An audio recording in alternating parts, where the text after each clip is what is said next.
Hello, my name's Dave Ellerton, Technical Development Director at Hutchinson's, and I'm at the Helix East trial site across in Suffolk, and I'm in a crop of spring barley. The variety is RGT Planet, and we're just coming up to the T1 time, around about growth stage 31-ish.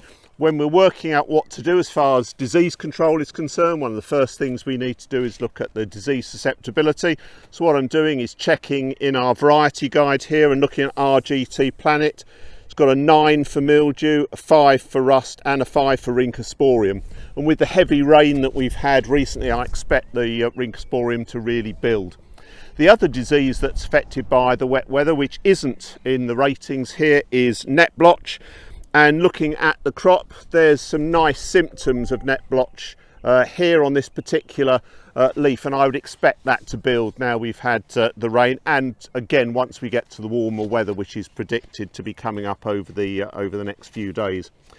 So say growth stage 31-ish is the right timing for this particular disease, and certainly what we need to do is make sure we cover for the brown rust and the rhynchosporium and obviously the net blotch.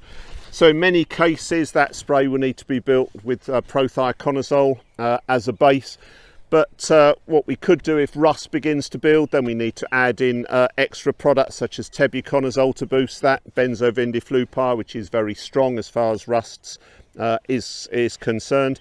And if mildew builds, which it shouldn't do in this rating here with a rating of 9, then something based around cyflufenamide to knock it down would be adequate. The T2 spray, if necessary, is round about growth stage 39 to 45 from the flag leaf emergence time. And again, you would need to tailor it to the diseases that are there and the weather conditions at the time. But certainly I'm glad that we've had quite a lot of rain recently. The crop is moving very, very fast. So we need to have a timely application and be prepared to come through with that second spray as the flag leaf emerges, even if it's a relatively short period of time between the two, because we need to stop that disease affecting the crops. Generally speaking, the T2 is often more important than the T1 spray in spring barley, which is different to winter barley crops. But that first one is important to maintain the tillers, because yield of barley is governed by the number of ears, which is governed by the number of tillers. So we need to make sure we protect those tillers from disease to ensure we get optimum yield potential. Hopefully you'll get a chance to visit one of our open days later on this season and have a look round and see some of the work that we're doing on our Helix farms.